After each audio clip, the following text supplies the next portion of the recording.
So this is Map My Ride, and I'm going to tell you how to use it. When you get to the area, you just push Start Workout, and that little blue dot will have a red line behind it down every street that you've gone, so you have a memory. When you want to go back and look at what you've done, you push that little 3-bar thing, then you go to Workouts. Then you press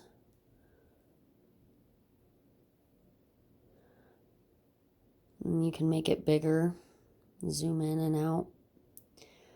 And so you'll always have 2 days in a row for flyer day and install day. Then you press the next one.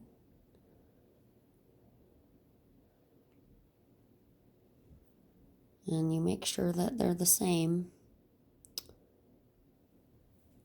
And there it goes. Yep.